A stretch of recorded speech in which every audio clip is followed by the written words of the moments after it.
Okay, good day everyone. So again, ito na naman panibagong video tutorials natin. Now let's start creating our main form since tapos na tayo dito sa ating login form. So first that we have to do is to right-click our project, then mag-add tayo ng Windows form.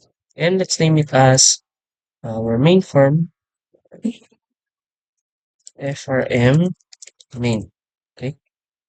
So we have here FRM main. So dito natin ilalagay lahat ng ating mga gagawin. So, let's make it simple muna. And mag-add lang tayo ng, let's rename this FR main into our main form. And let's add some menu strip. Add lang tayo ng menu strip. So, dito sa menu strip, add tayo na file. Under our file, dapat meron tayong set up for our category. As for category,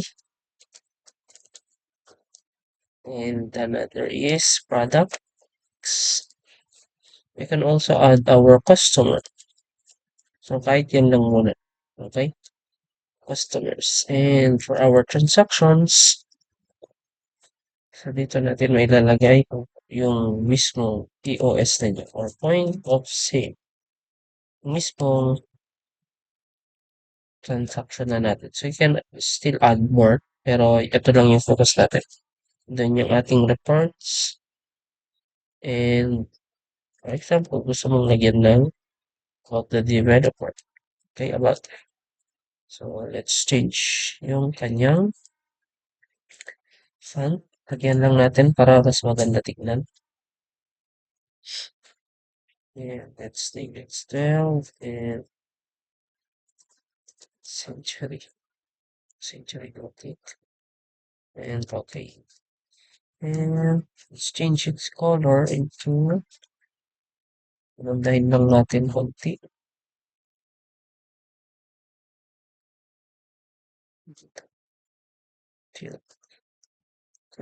I think okay na to. So kapag pinindot natin yung file, categories pa ng customers. Then balikan natin na yung ating login form. So dapat once na nag-okay na yan, papakita natin yung FRME. So let's try to execute this one.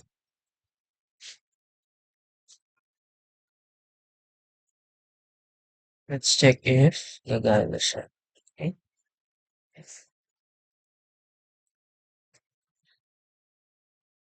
So here, admin, login. So access granted, enter lang natin. So nagpapakita na yung ating main form. So we have file, categories, products, customers. So dapat pag pinindot ko yung categories, may magpapakita dyan na setup for categories. So yun yung gagawin natin. Login lang natin. And let's add another form dito. At Windows form. And let's name it as FRM category. Okay? So, ayan, we have here category. And let's rename this into categories. So, dito sa part na to, maglagay lang tayo ng ating text box. Group box. Para i-group natin yung text box natin.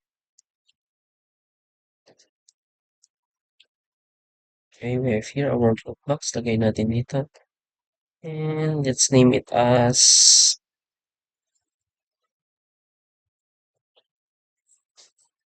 palitan natin yung kanyang text into category information. Lagyan lang natin. Now, under our category, notice in our database, we have, so yung database natin, VB, simple POS. We have only two. Okay. You only have two columns. So, kailangan natin ng text box dyan na dalawa. Okay. So, multi-line. And let's change this info. Palitan lang natin yung kanyang font.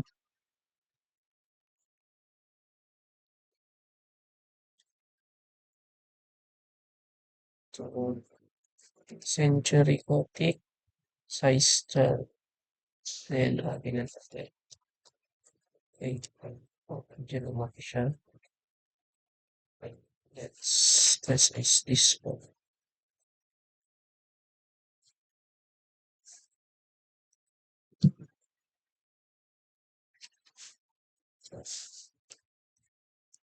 And dollar text box. So, ito yung text box natin for our category name. And naglagay tayo ng label.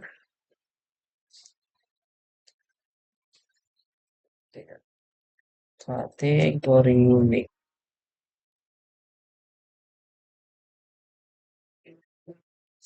Okay. So, rinok ko lang siya in case you want to add another columns dun sa ating database. Pero, anyway, isa lang yung column na dapat natin lagyan. And then, let's add some list view. So, itong list view natin, meron tayong properties na i-change, which is yung kanyang view. So, palitan natin yung view into details. Palitan din natin yung kanyang grid lines into true and yung kanyang full row select into true. After that, let's add some columns. Right-click lang natin and then edit columns. Add lang tayo. We have here for its ID, cut ID. Let's name it cut ID. And for this one is category name. Then, okay na natin. Size natin ito into, ay, ganito. Okay. Edit lang natin yung category name. Okay.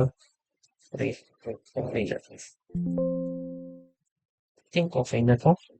So, next na gagawin natin, let's try to add some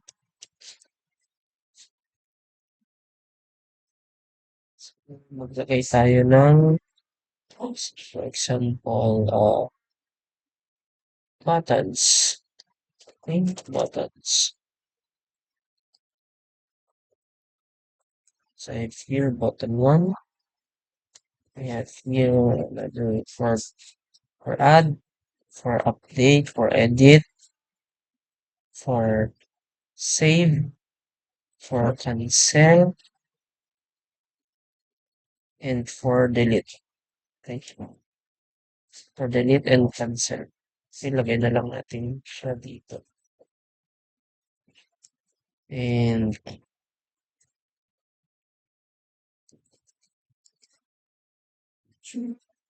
now let's rename this one. This will be for add. This will be for edit. This will be for save, for cancel. Then let's cancel. Then for delete. Should we delete? Okay, let's try yung delete.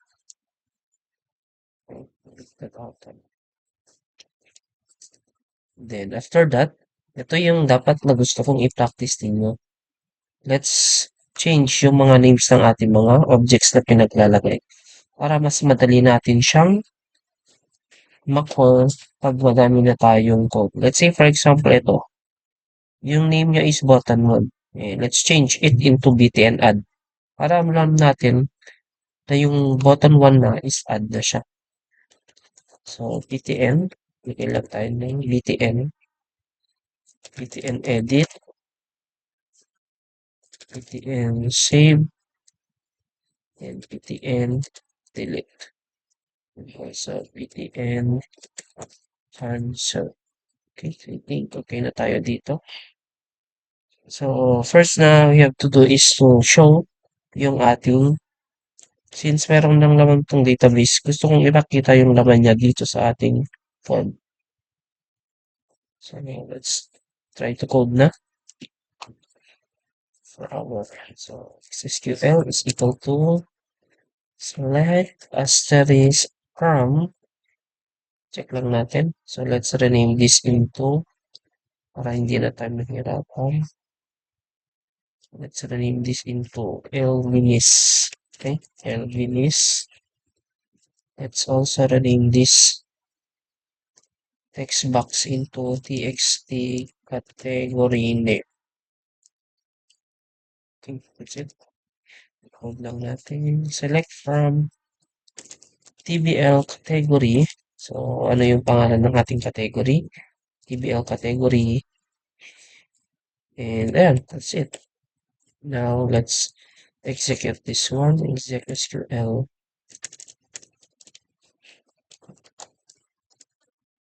Still SQL. False. Then first that we have to do is let's try to create another sub procedures dito. Sub load list para i-call na lang natin. There are instances kasi na yung load list na to ay ulit-ulit natin siyang gagamitin. Okay. If rd.read, if rd.read, then mag-ano lang tayo ng lvlist dot items add, ano yung i-add natin? Sub items, so, rd, ano yung i-add natin? Nasa index 0, comma 0, dot sub items, let's change this into y. Sinulog natin yan.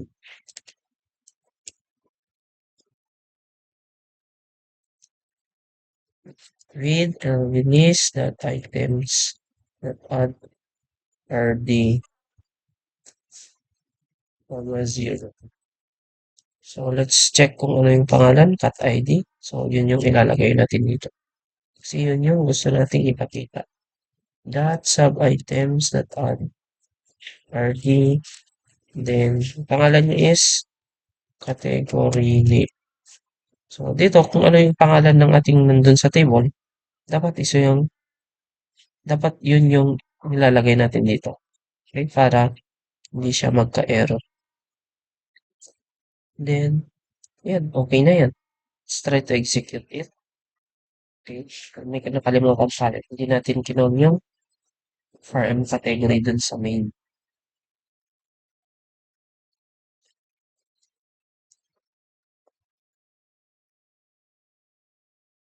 Wait lang natin. Double click natin yung categories and FRM category dot show title. Okay, execute. Admin, login. O, tapos granted, click natin yung categories. Ayan, nagpakita na si FRM categories. So, dapat nagpakita yung ating mga records dito sa ating LV list. Bakit hindi nagpapakita? So, check natin.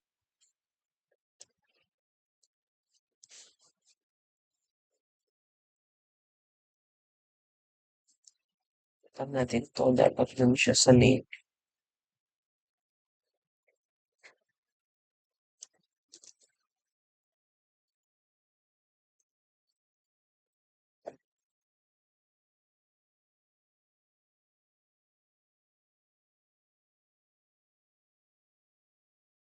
Ay, hindi natin kinol dito. Kaya hindi nagpapakita.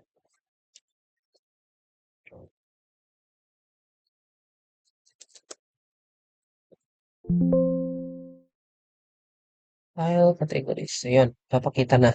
So, yung cat ID natin, ayan, ganyan lang yan, category name.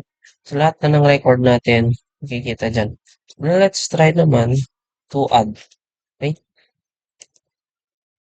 Try na natin mag-add. So, dito sa part na to, I-cut ko muna yan and ilalagay ko siya doon sa ating group box. Okay? So, ito yung lapit ko. Our group box. Ayan. Paste lang natin. And our group box. Sige lang. Para tag-remove natin doon. Okay. So, let's try to. Let's make yung ating save.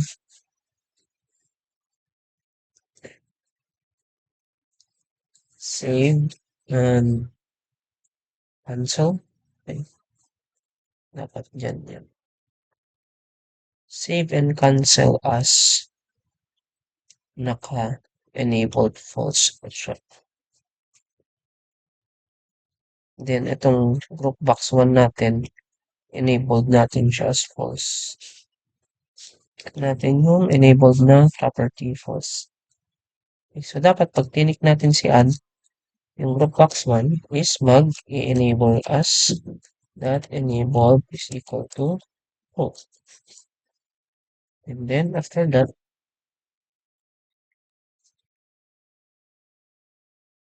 me.text is equal to palitan natin po ng add record. Okay? And notice natin kung ano yung naging changes. Admin, lagyan natin file, categories, and then, so, hindi ko nakiklik to. Click ko yung add, so, categories yung nandito. Click ko yung add, so, nag-change na siya ng add record, and nag-enable na to. So, pwede na ako makapag-save dito. Now, let's say, for example, I want to add another category, such as, for example, sweets. Okay? And dapat, pag click ko yung save, mag-save siya. Okay? So, pupunta tayo doon sa code ng save.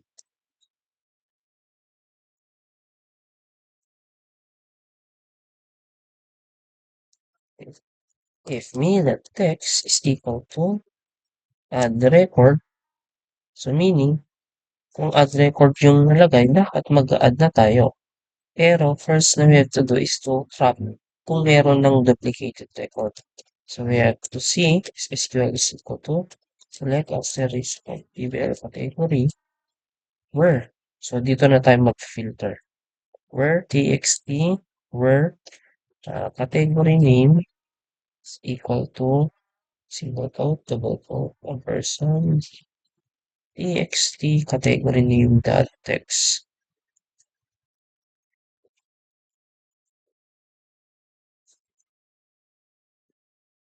Exec SQL, SQL false. Then, if rd.read, then, so kung nababasa niya, syempre, we have to determine muna kung blanco ba yung nilagay niya. Okay? So, if rd.read, then, let's add another condition dito. If txt category name dot text is equal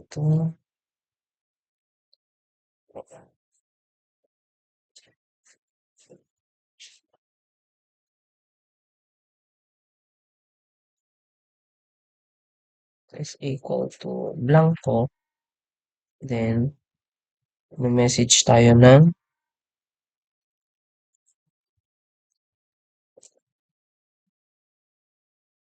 empty field.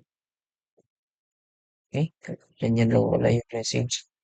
And then, rd.read, let's see if, okay natin dyan sa else. If rd.read, let's back duplicated record, else if,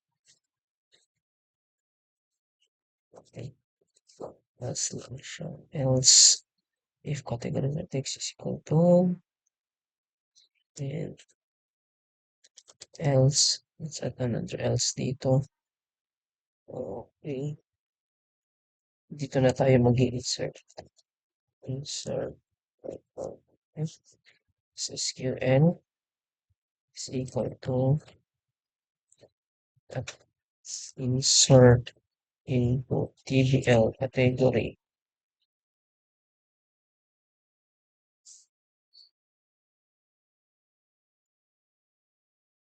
values and single quote, double quote, ampersand, category name that text.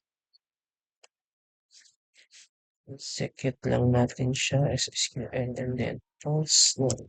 So make it true. Then after that,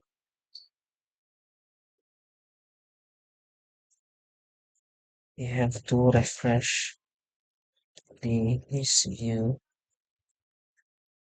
SQL is equal to select a set is from PBL category check SQL calls and then we have to load list. Load natin yan. And let's group box or let's make another procedure dito. Save console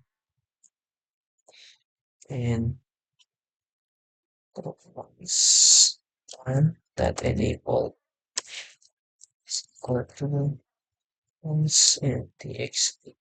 Category name that text is equal to blanco. Okay, check natin.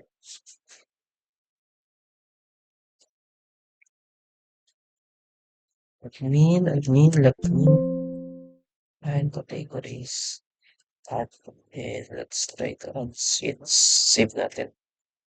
Ayan. So, na-add na natin yung sheets pero dinoduplicate niya yung record from our list view. So, hindi niya dinedelete. That's why, dun sa ating load list, let's add yung LD list dot items dot clear para hindi na niya duplicate.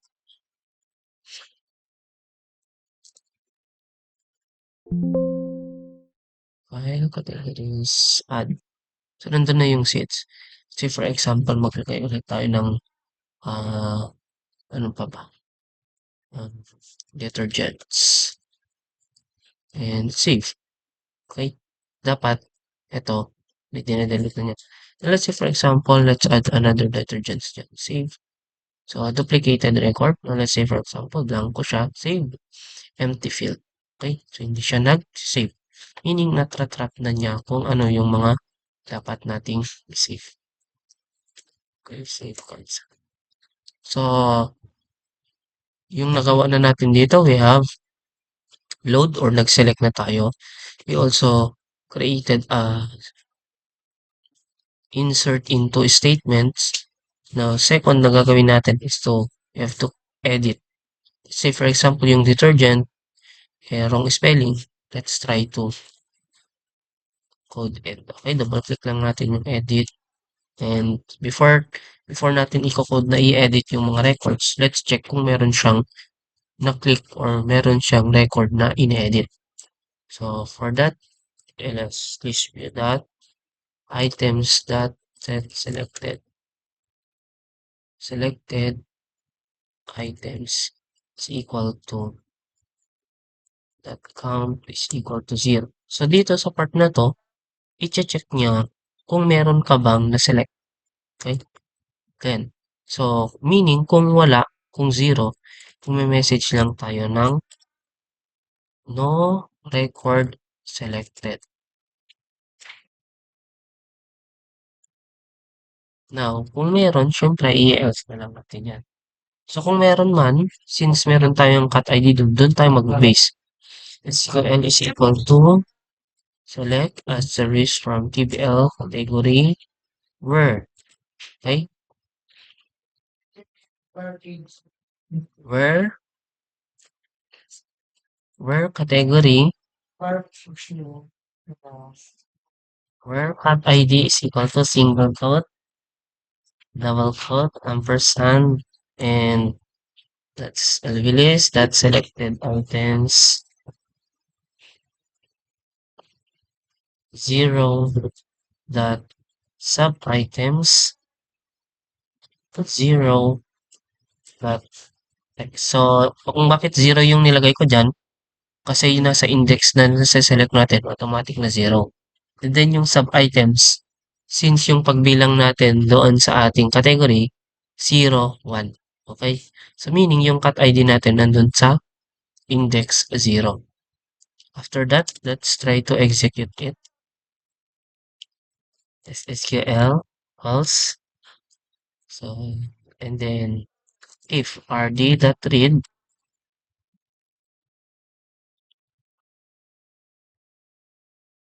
ilalagay na lang natin ng txt category name that text is equal to, so yung nabasa niya, we have rd. Okay, category name and txt category name that tag. So itong tag, ito yung parang not visible na storage doon sa ating mga objects. So let's save doon yung ating cat ID. Cat ID. And check lang natin kung yung data is na-transfer doon sa file, categories, and detergents, and click ko yung edit, ayun. Yung detergents nalalagay na doon. Now what if file, categories, and then now let's say for example, wala akong nakiklik dito. Click ko yung edit, so no record selected kasi hindi ako nag-select dito sa ating list view. Okay? So, yun, dapat yung detergents na-erase niya. So, kailangan natin ng save cancel doon. Okay. Then, since paulit-ulit natin na ine-enable to, ito, Control X lang natin, sub, add, edit, and paste lang natin yan, and add, edit. Okay. Lagyan natin dito, add, edit, and syempre, huwag natin kakalimutan yung me.text is equal to edit record.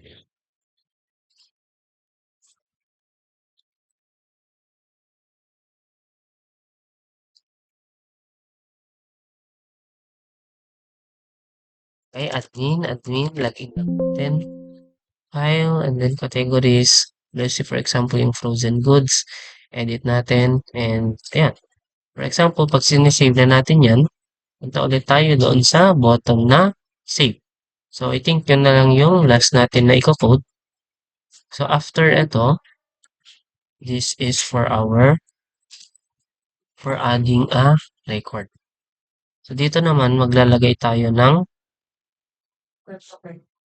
updating a record. Updating a record. Okay? If me.text is equal to edit record. So, first na gagawin natin, again, i-check natin kung blanco yung ating nilalagay. So, if me.text is equal to, if me.text, if txt category name.text is equal to blanco, so we have to determine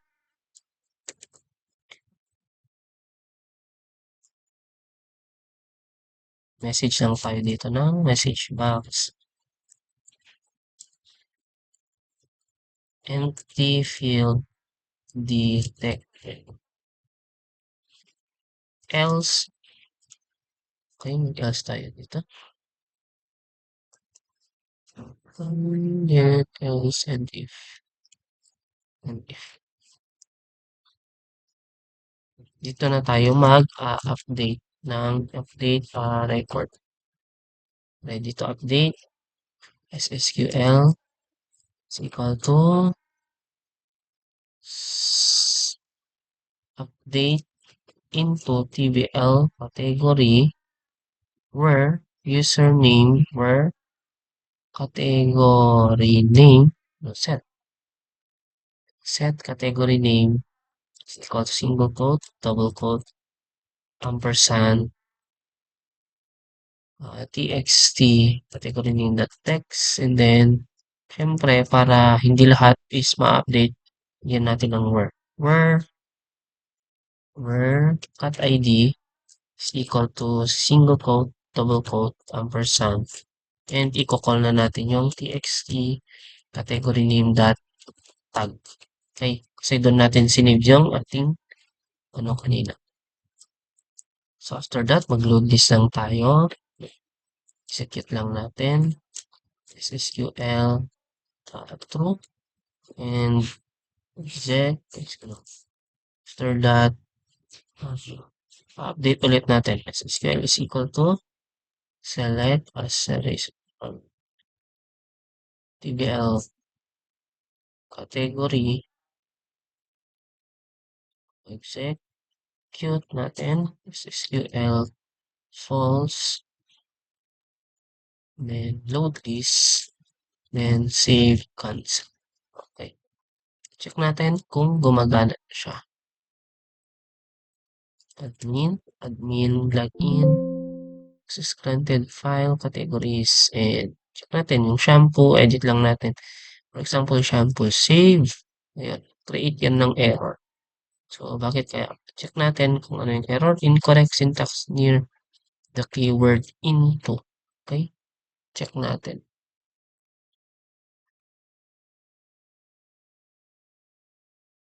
Keyword into. Update. So, wala palang into. Update. Ganyan lang. Admin, login, file, categories, shampoo, edit, shampoo, save. Ayan.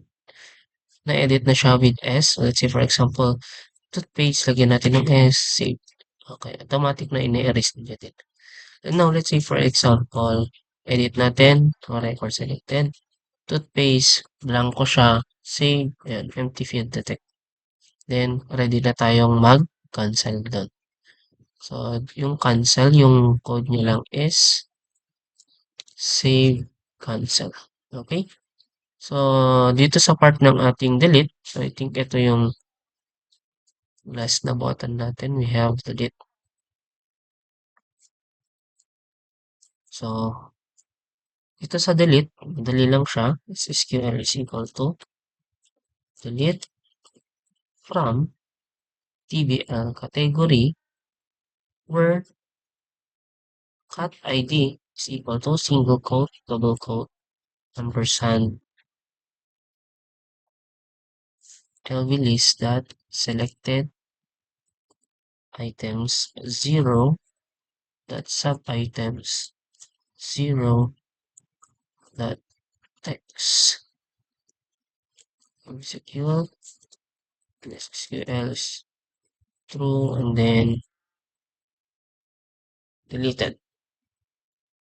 Message lang tayo sa successfully deleted, and we have to refresh this ulit. Select as there is from TBL users, TBL category, exec SSQL false, and load list. Okay. So, ganun ulit. Check natin kung meron siyang if LV list dot selected items dot com equal to 0, then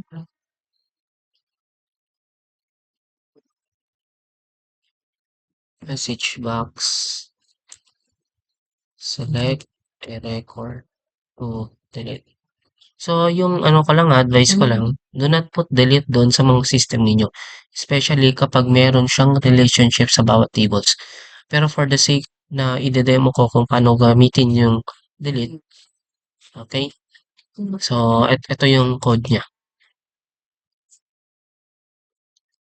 Usually, yung ginagamit namin when it comes to deleting a user or record dun sa table, siniset lang namin yung column niya into inactive para hindi na magpakita. Okay? Secret lang natin. Let's say for example, we want to delete yung detergent. So admin, login, file, and then category is I want to delete yung canned goods. Delete. Successfully deleted. Ayun, wala na siya. Okay? So, yan. Yan lang yung ating form for categories. Now, doon sa products, let's leave it muna. Proceed muna tayo doon sa mismong POS niya. So, I just want to show you yung simple way on how to use yung add, edit, record. Para doon na tayo sa transaction agad-agad. Yung sa form for products and customers, you have to do it. Okay? Anyway, yung principle niya is the same dito. And yun lang.